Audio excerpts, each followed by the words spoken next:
Assalamualaikum warahmatullahi wabarakatuh. Baiklah adik-adik, kita kali ini masuk pada materi keempat mengenai profil BUMN. Sebelum kita masuk pada materi profil BUMN, kita membahas terlebih dahulu pengertian badan usaha milik negara secara umum.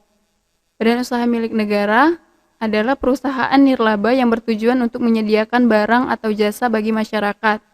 Badan usaha milik negara juga termasuk badan usaha yang sebagian atau seluruh kepemilikannya dimiliki oleh negara Republik Indonesia. Sedangkan dalam Undang-Undang Nomor 19 Tahun 2003, Pasal 1, Badan Usaha Milik Negara atau BUMN adalah badan usaha yang seluruh atau sebagian besar modalnya dimiliki oleh negara melalui pernyataan secara langsung yang berasal dari kekayaan negara yang dipisahkan, dan kegiatan utamanya adalah untuk mengelola cabang-cabang produksi yang penting bagi negara dan digunakan sepenuhnya untuk kemakmuran masyarakat Indonesia. Adapun ciri-ciri badan usaha milik negara, yang pertama, sebagian besar modalnya milik negara. Yang kedua, untuk melayani kepentingan umum selain untuk memperoleh keuntungan. Yang ketiga, pengawasan baik secara hierarki maupun secara fungsional dilakukan oleh pemerintah. Yang keempat, kekuasaan penuh dalam menjalankan kegiatan usaha badan berada di tangan pemerintah. Yang kelima, wewenang dalam menetapkan kebijakan perusahaan berada di tangan pemerintah. Yang keenam, dapat menghimpun dana dari pihak lain baik berupa bank maupun non-bank. Yang ketujuh, semua resiko yang terjadi sepenuhnya merupakan tanggung jawab pemerintah. Macam-macam badan usaha milik negara berdasarkan kepemilikan, fungsinya, dan pemodalannya. Berdasarkan kepemilikannya, badan usaha milik negara memiliki ciri-ciri sebagai berikut. Yang pertama, penguasaan badan usaha milik negara dimiliki oleh pemerintah.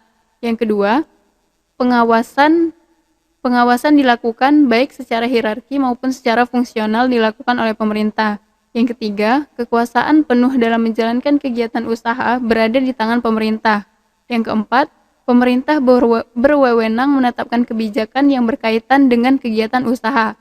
Dan yang terakhir, semua resiko yang terjadi sepenuhnya merupakan tanggung jawab pemerintah.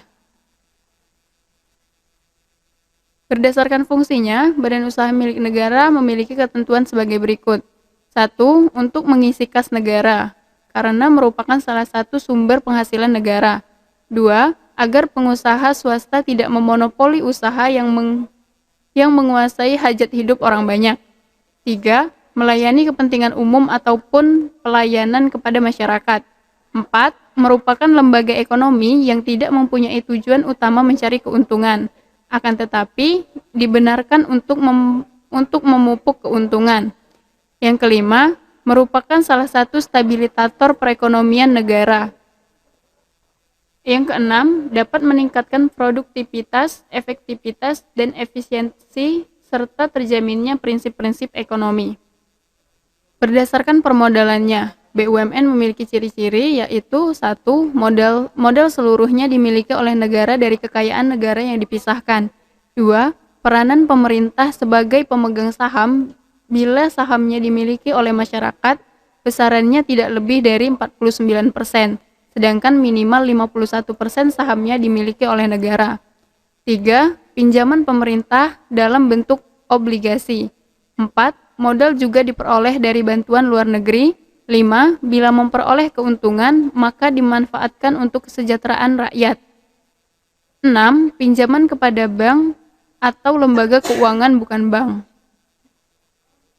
Adapun tujuan badan usaha milik negara berdasarkan filosofis pendiriannya, sebagaimana yang tertuang dalam Pasal 33 Undang-Undang Dasar 1945 dan Undang-Undang Nomor 9 Tahun 2003, yaitu cabang-cabang produksi penting bagi negara yang menguasai hajat hidup orang banyak dikuasai oleh negara.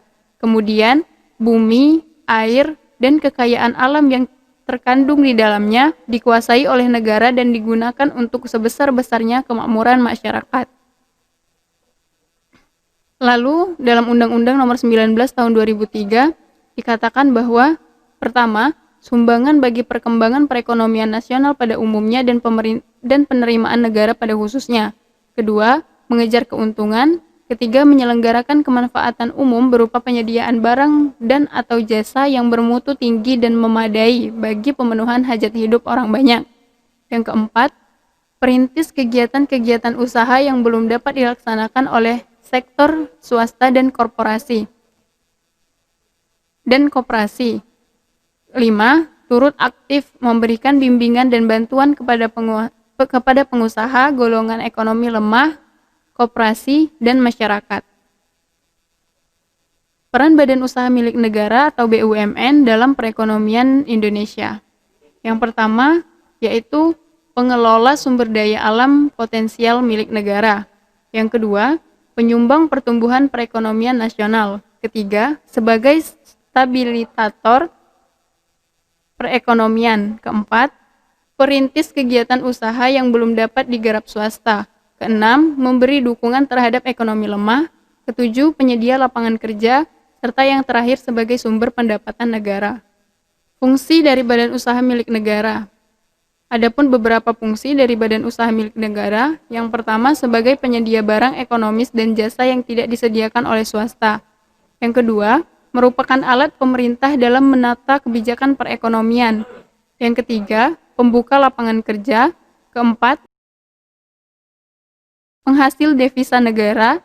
Kelima, pembantu dalam pengembangan usaha kecil koperasi. Keenam, pendorongan dalam aktivitas masyarakat terhadap berbagai lapangan usaha. Ketujuh, sebagai pengelola dari cabang-cabang produksi sumber daya alam untuk masyarakat banyak.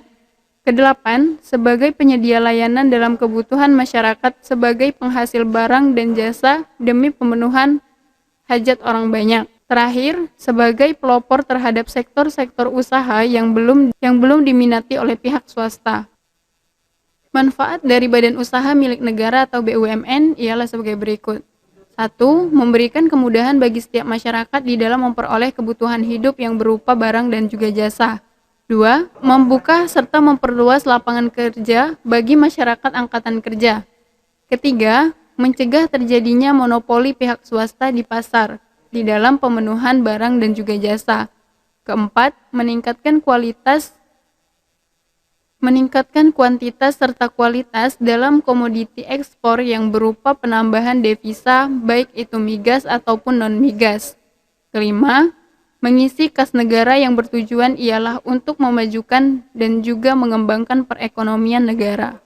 Terima kasih, sekian untuk materi hari ini. Wassalamualaikum warahmatullahi wabarakatuh.